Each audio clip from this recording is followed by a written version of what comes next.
Hati-hati, aku ada di sekitarmu. Ki Ju Ji.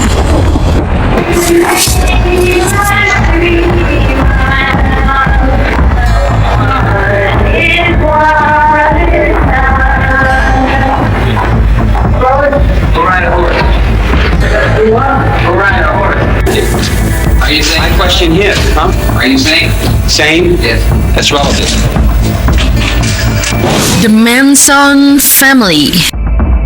Kasus kali ini terkait dengan seorang pria bernama Charles Manson yang masuk ke dalam perkumpulan anak-anak hippies, di mana mereka memiliki ciri yang cukup nyentrik seperti rambut panjang terurai dan kembang, menyukai musik dan menyukai selera berpakaian dan sangat unik.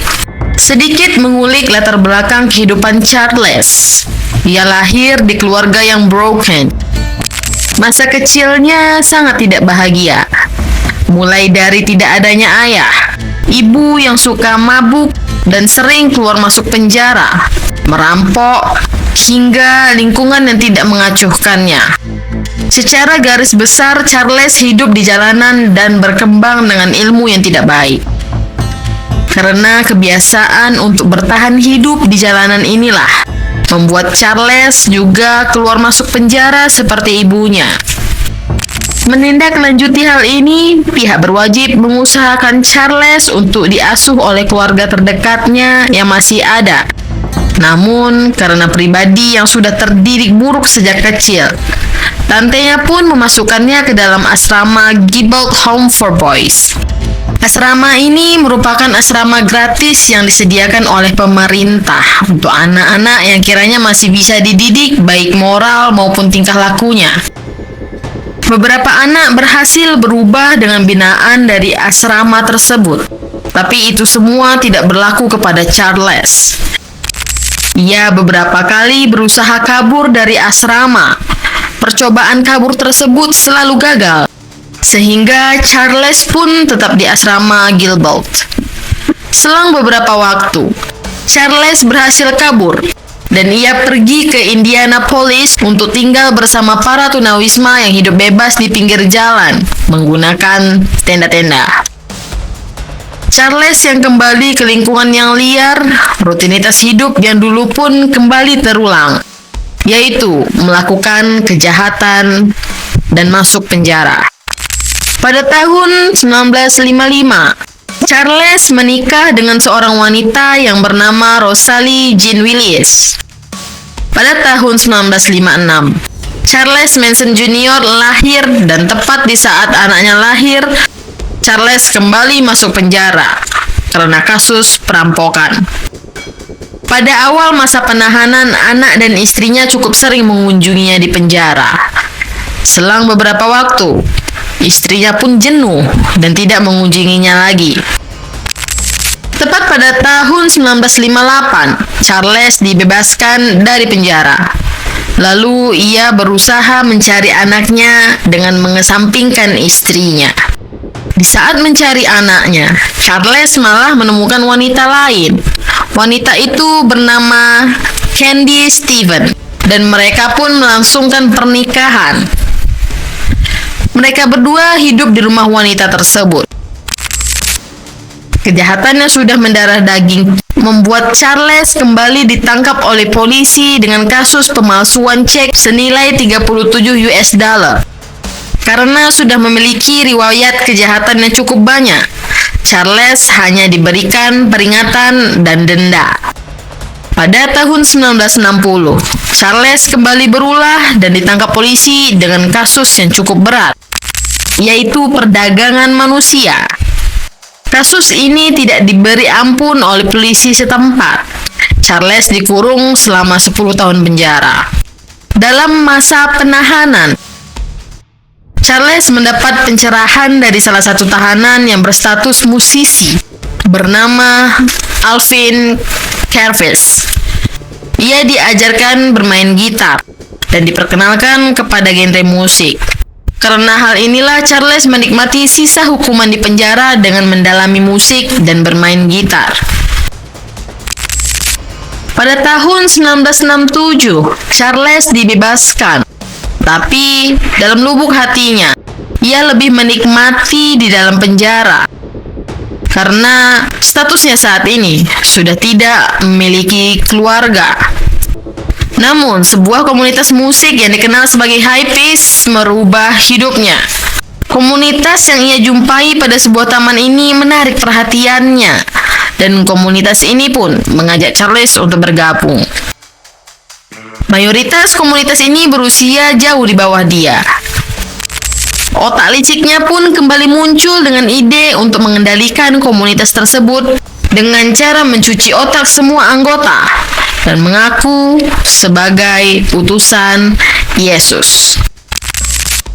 Di sebuah kota kecil Barstow, embrio kelompok itu tumbuh. Manson menyebut mereka keluarga, sekelompok orang yang hidup tanpa harta, tanpa jadwal tetap, mengitari mobil Van Reot dan tidur di taman atau pantai California. Pengikutnya melihat Manson sebagai pemimpin spiritual, seseorang yang mengerti dunia lebih daripada mereka. Sementara bagi Manson, kelompok itu adalah panggung untuk melatih kendalinya. Ia menafsirkan musik The Beatles, khususnya album yang berjudul White, sebagai kode ilahi dan mengembangkan konsepsi bahwa akan datang perang ras besar antara kulit putih dan kulit hitam yang ia sebut Helter Skelter. Dalam pencahariannya pada akhir 1968, rombongan Manson tiba di sebuah lokasi terpencil, Spand Ranch, peternakan tua bekas lokasi syuting film cowboy. Pemiliknya George Spand, lelaki tua berusia lebih dari 80 tahun dan buta, membiarkan kelompok itu tinggal sebagai penukar jasa selama para perempuan mau membantunya mengurus rumah. Di tempat inilah doktrin Manson berkembang lebih gelap. Ia meyakinkan pengikutnya bahwa dirinya adalah inkarnasi Yesus dan bahwa perang Helter Skelter akan segera terjadi. Malam interpretasi ngawurnya, Manson mengaku The Beatles memberi pesan terselubung tentang kekacauan melalui lirik-lirik tertentu. Di malam-malam panjang yang gelap, sering tanpa listrik, Manson duduk memimpin sesi pengajaran. Ia berbicara berjam-jam, menembus ketakutan para pengikutnya, perlahan mengikis identitas mereka. LCD, musik gitar, serta isolasi dari dunia luar membuat perkataan Manson terdengar mutlak. Beberapa perempuan, Leslie Van Houten, Susan Atkins, Patricia Krenwinkel, menjadi paling patuh. Para lelaki lain, seperti Charles Tex Watson, bertindak sebagai tangan kanan yang siap melakukan tindakan kekerasan. Meski berbicara tentang perang raksasa, ambisi terbesar Manson sebenarnya sederhana: menjadi musisi terkenal. Ia menjalin relasi dengan Dennis Wilson dari band The Beach Boys, bahkan sempat tinggal di rumahnya. Wilson terpikat pesona perempuan-perempuan Manson, tetapi kemudian takut pada karakter Manson yang makin tidak stabil. Hubungan itu pun putus tiba-tiba, dan Manson merasa dikhianati. Ketika Wilson memperkenalkan Manson kepada produser rekaman Terry Melcher, harapan musisi itu memuncak. Namun dalam kenyataan, Melcher tak melihat potensi musikal yang cukup. Menjelang akhir 1968, Melcher menghentikan hubungan dengan Manson dan menolak merekam musiknya. Penolakan itu membekas. Manson merasa dunia musik telah meludahi martabatnya. Ketika Melcher pindah dari rumah mewahnya di Sileo Drive, Manson tak tahu perpindahan itu. Yang ia tahu hanyalah alamat rumah yang sudah membuatnya merasa dikhianati. Pada awal 1969, situasi internal Manson family mulai berubah. LCD dan kelaparan membuat mental beberapa anggota semakin rapuh. Kehidupan di ranch semakin tidak stabil setelah Manson dan beberapa pengikut pria tersangkut pencurian mobil, perusakan properti, dan kekerasan kecil. Bagi Manson, eskalasi kekacauan itu menjadi tanda bahwa Helter Skelter semakin dekat. Kegelisahan semakin tebal ketika Manson yakin bahwa ia perlu memulai kekacauan demi memprovokasi perang ras yang ia prediksi. Ia menanamkan ide bahwa mereka harus melakukan aksi besar, sebuah pembunuhan brutal yang dapat digambarkan seolah dilakukan sekelompok kulit hitam. Ia merancang gambaran mengerikan untuk memantik ketakutan luas. Malam tanggal 8 Agustus 1969 menjadi titik kulminasi paling gelap dalam sejarah kriminal Amerika modern. Manson memerintahkan Tex Watson, Susan Atkins, Patricia Krenwinkel, dan Linda Kasabian menuju rumah di 10050 Sileo Drive, rumah mewah yang dulu dihuni Terry Melcher, namun kini ditempati aktris Sharon Tate yang sedang hamil 8 bulan bersama suaminya, sutradara Roman Polanski. Manson tidak ikut ke lokasi, tetapi ia memberi perintah jelas, hancurkan semua orang di sana. Watson memimpin, masuk ke rumah, lalu menyandra penghuni di dalam. Peristiwa berikutnya berlangsung brutal. Sharon Tate, Jay Sebring, Abigail Folger, Wojciech Frykowski, serta seorang remaja bernama Stephen Parents menjadi korban. Di beberapa bagian dinding rumah, para pelaku menulis kata-kata dengan darah korban, seperti "Pig", sebagai upaya menciptakan ilusi bahwa pembunuhan dilakukan sekelompok radikal lain. Belum puas, pada malam berikutnya, 9 Agustus 1969, Manson sendiri ikut mengantar kelompok lain menuju rumah pasangan kaya, Leno dan Rosemary LaBianca, di Los Feliz. Setelah memastikan rumah itu aman, Manson pergi dan menyerahkan eksekusi kepada Tex Watson, Leslie Van Houten, dan Patricia Krenwinkel. Pembunuhan itu serupa. Korban dibunuh secara kejam dan dinding rumah kembali dicoret dengan pesan-pesan anarkis seperti "Death to Pigs" dan "Helter Skelter" dengan 2 rangkaian serangan itu. Total 7 korban jiwa berjatuhan dalam 2 hari. Di media, Los Angeles terpatri ketakutan luar biasa. Pembunuhan beruntun yang tanpa acak dan tanpa motif jelas memecah rasa aman publik. Polisi yang awalnya menganggap kedua kasus tidak berkaitan, justru makin kebingungan. Sementara penyelidikan berjalan kacau, hidup di Spahn Ranch juga bergejolak. Polisi mulai mencurigai aktivitas kelompok tersebut. Pada akhir Agustus, aparat melakukan penggerebekan atas dugaan pencurian kendaraan. Banyak anggota kelompok ditangkap, tetapi Manson dan sebagian lainnya lolos sementara. Mereka lalu pindah ke Barker Ranch di Dietzville, lokasi lebih terpencil. Namun retakan mulai muncul. Beberapa anggota mulai merasa takut pada Manson. LCD tak lagi membuat mereka tenang, justru memperburuk paranoia. Linda Kasabian, salah satu saksi kunci kelak, mulai merencanakan pelarian. Susan Atkins, yang awalnya paling setia, mulai kehilangan kendali atas kenyataan. Penangkapan akhirnya terjadi pada Oktober 1969. Bukan karena kasus pembunuhan Sileo Drive, tetapi karena pencurian mobil dan vandalisme. Polisi belum menyadari bahwa mereka telah menahan para pelaku pembunuhan paling mengerikan di Los Angeles. Kebenaran mencuat secara tidak sengaja. Susan Atkins, saat berada dalam penjara atas kasus terpisah, berbicara kepada sesama tahanan. Ia menceritakan dengan bangga perannya dalam pembunuhan Sharon Tate dan menyebut nama Tex Watson serta Charles Manson. Cerita itu menyebar cepat. dan penyidik mulai menghubungkan rantai bukti.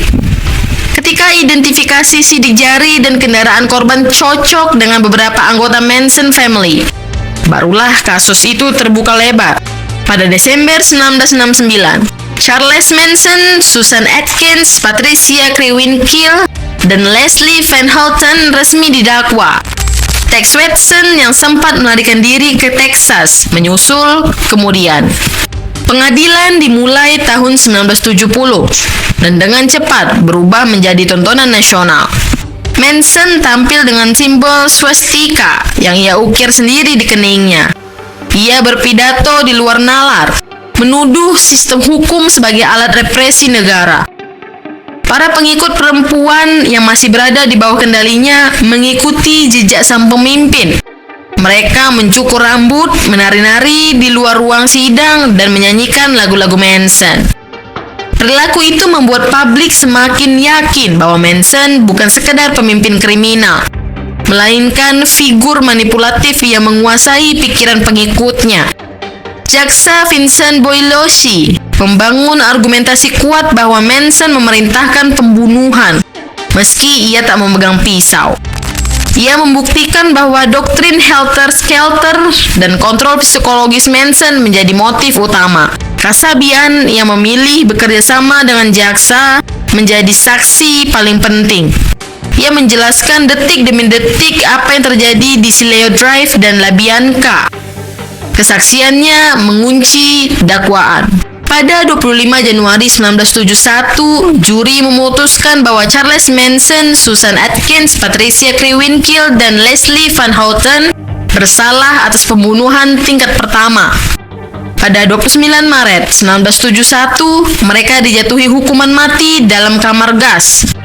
Namun, pada 1972, Mahkamah Agung California menghapuskan hukuman mati, sehingga vonis mereka diubah menjadi penjara seumur hidup. Charles Manson tegas dinyatakan harus menjalani hukuman seumur hidup tanpa kemungkinan pembebasan bersyarat. Susan Atkins meninggal di penjara pada 2009. Patricia Krenwinkel masih di penjara hingga kini. Leslie Van Houten, setelah beberapa dekade penolakan parole, ia akhirnya dibebaskan bersyarat pada 2023. Dan Tex Watson menjalani hukuman seumur hidup dan tetap berada di balik jeruji. Meskipun pemimpin dan para pelaku utama telah dipenjara, bayang-bayang Manson family tetap menghantui budaya populer Amerika. Film, buku, dan dokumenter terus memotret kebrutalan peristiwa itu.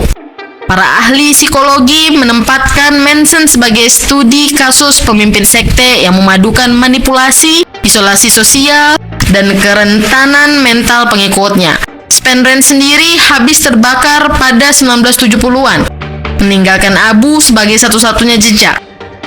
Namun, kisah Manson family tetap menjadi peringatan tentang bagaimana karisma yang salah arah, ketakutan kolektif, dan doktrin fanatik dalam menuntun sekelompok orang ke jurang kekerasan yang menggemparkan sejarah. Lebih dari setengah abad berlalu, kasus ini masih menggema.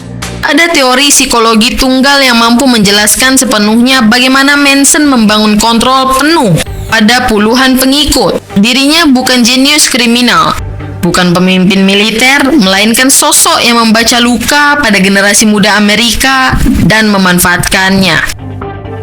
Kasus The Manson Family bukan sekedar catatan kriminal, ia menjadi cermin kerapuhan masyarakat yang sedang mencari jati diri. Dalam hening ruang sidang Los Angeles pada 1971, ketika vonis mati dibacakan, banyak orang berharap mimpi buruk ini berakhir. Namun, kisah itu hidup terus dalam budaya populer, pengajaran psikologi, hingga diskursus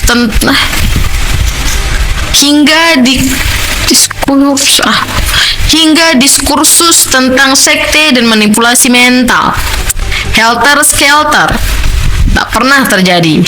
Namun, kegelapan yang diciptakan Manson telah menggoreskan luka yang tak akan hilang dari sejarah Amerika. Charles Manson, 36, chose a house at random, tied up the family at gunpoint, then ordered his followers to go inside and commit ritual slaughter. Go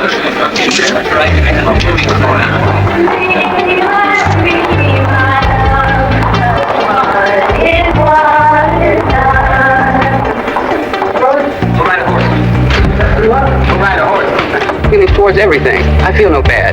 I know no bad. Open that. I'm not against you, huh? Are you bitter? Bitter? No.